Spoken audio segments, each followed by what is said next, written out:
Hey guys, what is up? It is me, Paige, here once again with another video on the DCEU. Now, if you are a DCEU fan like myself, then this year is going to be quite the long one, as we do only have one new film coming out this year that is a part of the DCEU, and that is of course Aquaman, which releases in December. Obviously, we were meant to be getting at least one other movie this year in the form of the Flash Solar movie, but yeah, that's not happening anymore, unfortunately.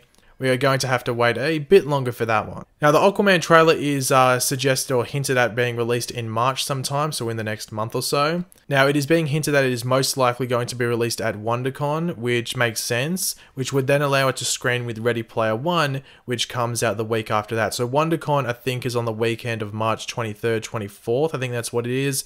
So then Ready Player One comes out roughly a week after that, and that would allow the Aquaman trailer to screen in cinemas with that movie, which is another Warner Brothers property. So hopefully we don't have that long now until we get our first official look at Aquaman through a trailer. Now, the movie wrapped filming in Australia in October last year. Fun fact, they actually filmed most of the movie in areas around 30 minutes from my house, for anyone that cares. So yeah, that was only a few months ago, but over the past week or so, Warner Brothers actually held a test screening for the film. Now, some people who went to these test screenings are posting their thoughts online through anonymous accounts, or they're telling people that might have online personas who are then relaying their thoughts on the movie online. Obviously, they could be making all of this up, but most that seem to be posting out their thoughts are Los Angeles residents where the screening was held and have been to previous test screenings as well, and they've provided proof. So yes, you should take this with a grain of salt, but I'm optimistic with what is being said. Now, there was one person, I think it was on 4chan or a board website like that, who claimed to have been to this test screening and was calling the movie a complete mess and all of that. But they were asked about plot points in the film, and they were completely off to the rest of what was said by others that claimed to have gone to this test screening, whose plot summaries were all the same for the most part. The overall opinion from those that have revealed their thoughts on the film, going by the test screening, is that Aquaman is a movie with tons of action, which is what you would expect from a comic book superhero movie, but it's also a very emotional movie as well. This part gets me excited, as that's really what the movie should have in it as well. When you think about Arthur Curry's backstory and how he feels about his place in the world, stuck in between Atlantis and the human world. Now, we will be going over some plot details that were up in the air but have been confirmed by the test screening viewers. Now, I do stress confirmed due to the fact, as I said, we can't be 100% certain with people talking about test screening information, as they could just be making it up. But let's just be optimistic, but also take it with a grain of salt. Now, I'm not going to be going over the in-depth spoilers that have been posted, which I haven't read. I haven't read in-depth spoilers with people basically telling you exactly what happens in the movie, because I don't want to spoil the movie for myself. But I'm just going to be going over the vague plot details, which just outline what to expect from the movie without giving you every single thing that goes down. But if you don't even want to hear those, because I don't see these as spoilers, but if you still don't want to hear these, then click off the video now, as I don't want to read spoiler comments or anything like that in the comments. But if you do go on to watch this video, be sure to let me know in the comment section down below your various opinions. What do you think of what's being said? Are you looking forward to this movie?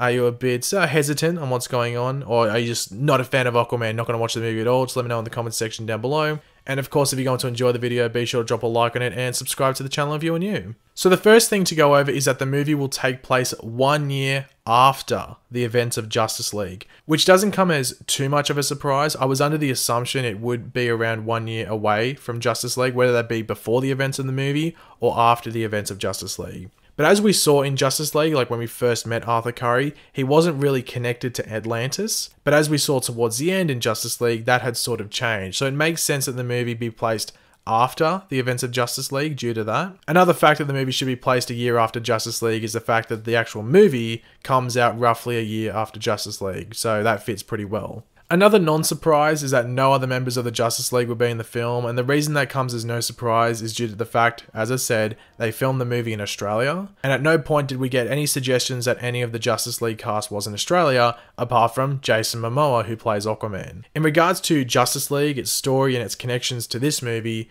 apparently Steppenwolf is the only real connection that is brought up, which does make sense due to the fact of what he did in Atlantis in Justice League. Orm and Black Manta are in the film, as we already knew. Orm being Arthur's half-brother and King of Atlantis, who sees the surface world as enemy number one, which is what brings Arthur into the fold and brings upon a battle for the throne of Atlantis. Black Manta, like in the comics, isn't the biggest fan of Aquaman due to the fact that Arthur killed his father. Both Orm and Black Manta apparently have very comic book accurate appearances, which is great to hear. Black Manta should be one interesting looking dude though, because a lot of people were concerned about them taking his comic book suit and putting it into a live action movie. It could look a bit silly, but apparently they've made it work, which I'm excited to see. And really, when this trailer comes out, we should get a good look at both Orm and Black Manta if you think about it. Now, we actually had this plot detail on this character revealed a few days before the test screenings even happened, which was the change up in Dolph Lundgren's character of King Nereus, who has been made Mira's father for the movie. So he is the ruler of one of Atlantis' cities and commands its army, and isn't the biggest fan of Aquaman either.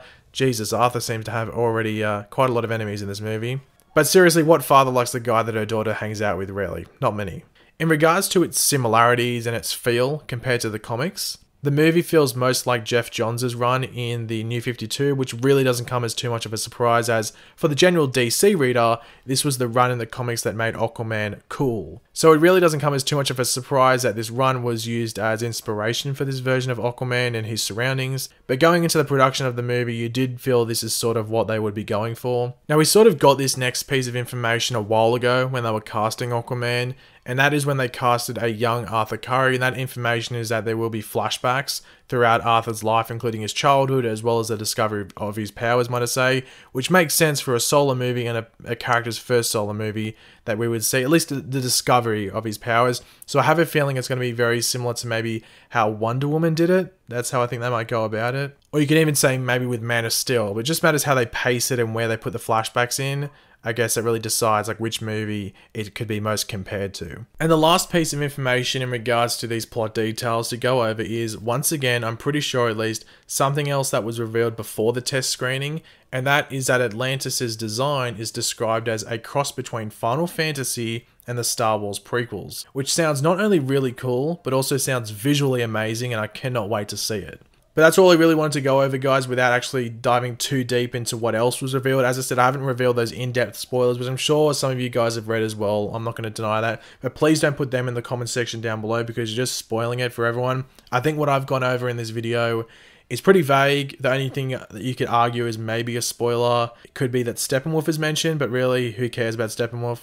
But thanks for watching. If you enjoyed the video, it'd be awesome if you could drop a like on the video, show your support. Let me know in the comment section down below. What are your various opinions on what I've gone over in this video? Are you looking forward to Aquaman now after those, sort of confirmation on plot details?